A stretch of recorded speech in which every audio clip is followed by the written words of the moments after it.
श्रीराम मंदिर प्राणप्रतिष्ठा अयोध्या समारंभानिमित्त बाळकूम येथे सार्वजनिक महाआरती आणि हळदी कुंकू. श्री बालाजी महिला औद्योगिक सहकारी संस्था मर्यादित ढोकळी ठाणे आयोजित श्रीराम मंदिर प्राणप्रतिष्ठा समारंभानिमित्त निमंत्रक उषा संजय भोईर यांच्या वतीने सार्वजनिक महाआरती आणि महिलांसाठी हळदी कुंकू समारंभाचे आयोजन करण्यात आले होते. या प्रसंगी राम, लक्ष्मण, सीता आणि हनुमान यांचे प्रतिकात्मक रूप घेऊन कलाकारांचे स्टेजवर आगमन झाले. त्यांचे पुष्पहार, फूल अर्पण करून माजी सभापती संजय भोईर यांनी पूजा केली. उषा भोईर यांनी सीतामाईची पूजा केली. यामुळे संपूर्ण परिसर राममय झाले होते. या कार्यक्रमाचे मुख्य आकर्षण म्हणजे श्रीरामाची 32 फूट मूर्ती. या सोनेरी रंगाच्या मूर्तीने सर्व भाविकांचं लक्ष वेधून घेतलं होतं आणि याची महाआरती राज्याचे मुख्यमंत्री एकनाथ शिंदे यांच्या हस्ते करण्यात आली. यावेळी 10,000 महिलांनी हातात दिवे ओवाळून ही महाआरती केली. खूप खूप शुभेच्छा. पूर्ण देशभरात, राज्यात 22 जानेवारीचा उत्साह ओसंडून वाहतोय. अयोध्येमध्ये प्रभू रामाचं भव्य दिव्य असं मंदिर होतंय आणि जल्लोष सगळीकडे आहे. आज इकडे पाहतोय की हजारो आपल्या माता भगिनी या महाआरतीला उपस्थित आहेत. मी त्यांचं मनापासून अभिनंदन करतो. तुम्हाला खूप खूप शुभेच्छा देतो. खरं म्हणजे देवराम भोईर, संजय भोईर, भूषण भोईर, उषाताई भोईर, शशिकला पाटील, रुपाली म्हात्रे, सर्व विकेश भोईर,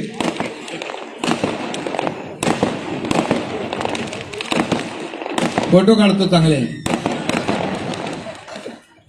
सगळ्यांनी एक अतिशय उत्तम कार्यक्रमाचं आयोजन केलं. हळदी कुंकू आणि महाआरती होती. एक महाआरती मी तलावापाळी करून आलो. संपूर्ण राज्यात प्रचंड उत्साह आहे, माहोल आहे. देशभरात उत्साह आहे. लोक वाट बघतायत रामलल्लाच्या मंदिराचं उद्घाटन कधी होतंय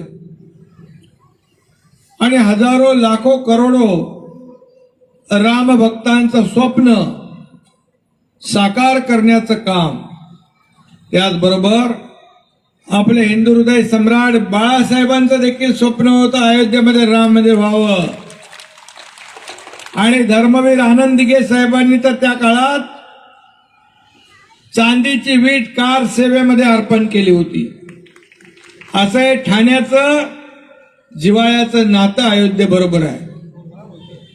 आणि म्हणून हे करोडो राम भक्तांचं स्वप्न साकार करण्याचं काम कोणी केलं तर आपल्या देशाचे आदरणीय प्रधानमंत्री नरेंद्र मोदी साहेबांनी. आणि म्हणून त्यांना देखील मी धन्यवाद देतो. महाराष्ट्रातल्या 12.5 कोटी जनतेच्या वतीने त्यांचे आभार मानतो. एक स्वप्नवत वाटणारं, कुणाला माहित नव्हतं, कोणाला वाटत नव्हतं की राम मंदिर होईल.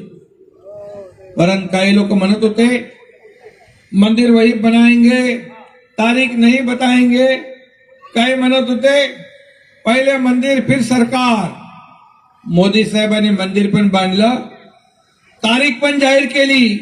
22 तारखेला उद्घाटन पण होत आहे.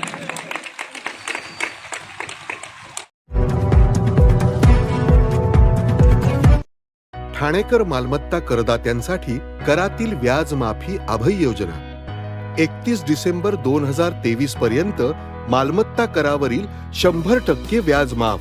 तसेच 1 जानेवारी ते 15 जानेवारी 2024 या कालावधीमध्ये मालमत्ता करावरील 75% व्याज माफ.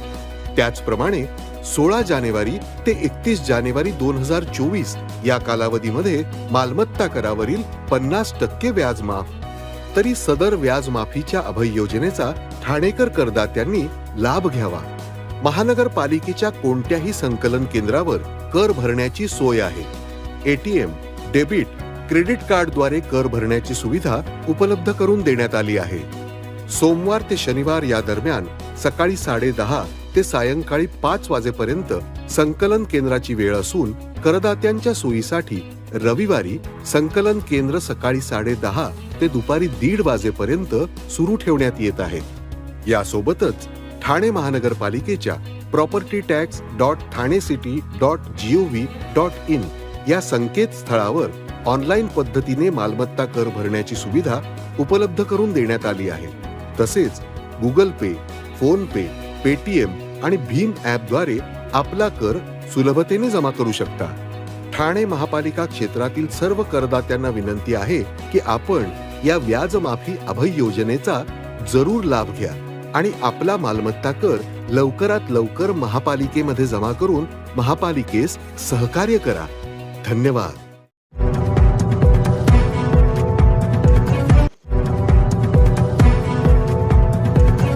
सर्व नागरिकांना आवाहन करण्यात येत आहे की सध्या डासांमार्फत पसरणाऱ्या डेंग्यू या आजाराचा प्रसार रोखण्यासाठी प्रत्येकाने पुढील प्रमाणे कार्यवाही करावी.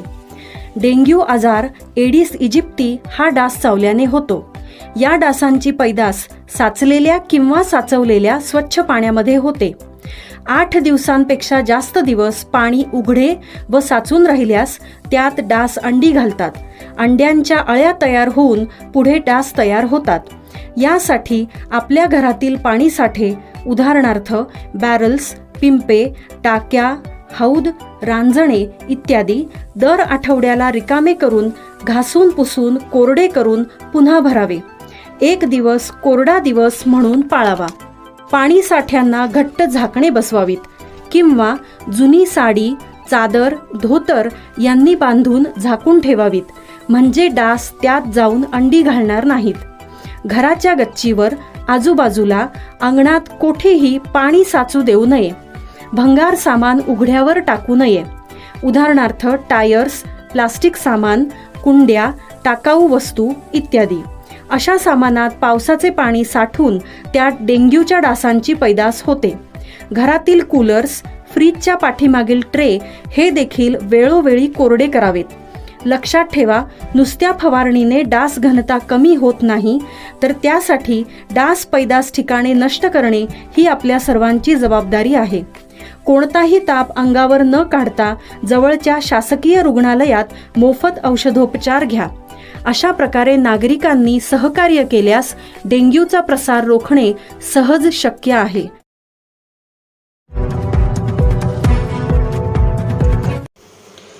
ठाण्यातील उपवन येथे मुख्यमंत्री एकनाथ शिंदे यांच्या हस्ते महाआरती. आता संपूर्ण देशात सर्वत्र राममय वातावरण तयार झाले आहे. प्रत्येक घरात राम असल्याचे प्रतिपादन मुख्यमंत्री एकनाथ शिंदे यांनी रविवारी रात्री ठाण्यात केले. महाराष्ट्र आणि अयोध्येचे आत्मीयतेचे नाते आहे. राम मंदिराच्या उभारणीकरिता लागलेले लाकूड हे चंद्रपूर येथून पाठवले असल्याचे मुख्यमंत्र्यांनी सांगितले. ठाण्यातील उपवन तलाव येथे रविवारी रात्री आमदार प्रताप सरनाईक यांच्या वतीने महाआरतीचे आयोजन केले होते.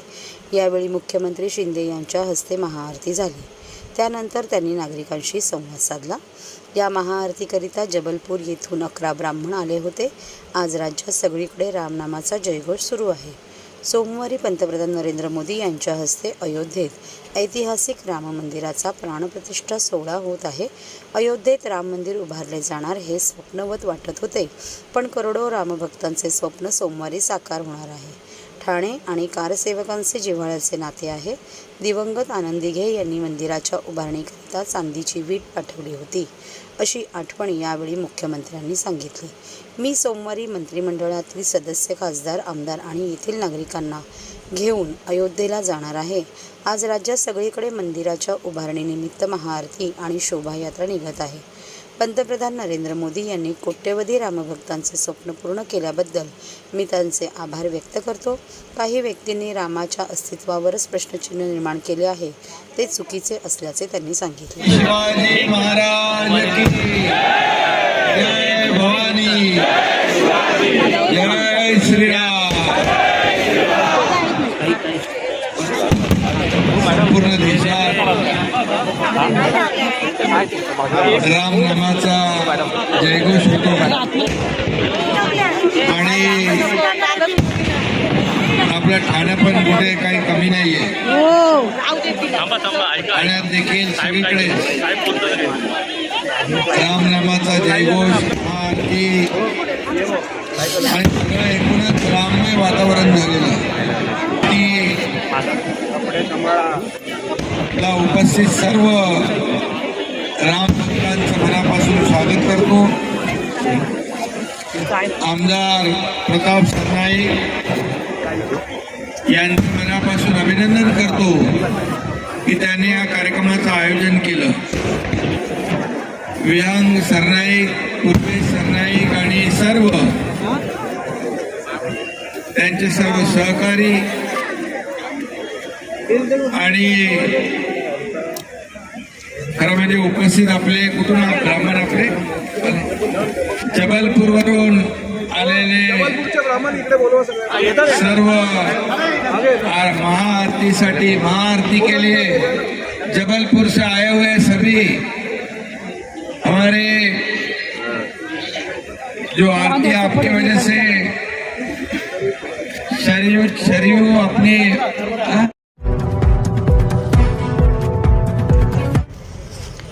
रामायण महोत्सवात रांगोळीच्या माध्यमातून रेखाटले रामायणातील महत्त्वाचे प्रसंग.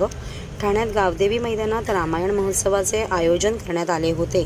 आज 22 तारखेपर्यंत सुरू असणाऱ्या या महोत्सवामध्ये राम मंदिराचा इतिहास तसेच रामायण आणि अध्यात्मावर वेगवेगळे कार्यक्रम आयोजित करण्यात आले आहेत. या प्रदर्शनात बाबरी मशिदीपासून ते राम मंदिरपर्यंत विविध टप्पे चित्ररूपात दाखवण्यात आले आहेत. मात्र सर्वात जास्त आकर्षण येथे रेखाटण्यात आलेल्या रांगोळ्यांचे आहे. 26 विविध रांगोळ्यांच्या माध्यमातून रामायणातील महत्त्वाचे प्रसंग हुबेहूब साकारण्यात आले आहेत. 12 कलाकारांनी 3 दिवस मेहनत करून या रांगोळ्या काढल्या आहेत. यामध्ये एक रांगोळी ही अतिभव्य असून त्यामध्ये अयोध्येतील श्रीराम मंदिराचे चित्र काढण्यात आले आहे. बघा बाबरी मशिदीपासून ते राम मंदिरापर्यंतचे विविध टप्पे रांगोळीच्या स्वरूपात. ठाण्यात ठाकरे गटाने रविवारी सायंकाळी श्रीराम रथ मिरवणूक आणि दिंडीचे केले आयोजन. या मिरवणुकीत रामभक्त मोठ्या प्रमाणात सहभागी झाले होते. अयोध्या येथे श्रीराम मंदिराचे उद्घाटन आणि मूर्तीची प्राणप्रतिष्ठापना होणार आहे. त्यानिमित्ताने ठाकरे गटाने रविवारी सायंकाळी श्रीराम रथ मिरवणूक, पालखी आणि दिंडीचे आयोजन केले होते. दिंडीची सुरुवात राम मारुती रोड येथील श्री गजानन महाराज मंदिरातून सुरुवात करण्यात आली. मिरवणुकीत राम मंदिराची प्रतिकृती देखील ठेवण्यात आली होती. शहरातील घंटाळी मंदिर, श्री कोपिनेश्वर मंदिर, श्री सिद्धिविनायक मंदिर, जांभळी नाका येथे मिरवणुकीचा समारोप झाला. सोमवारी सकाळी 9 वाजल्यापासून वारकरी भवन येथे रामोत्सव, अभिषेक, भजन, कीर्तन आयोजित करण्यात आल्याचे ठाकरे गटाकडून स्पष्ट करण्यात आले.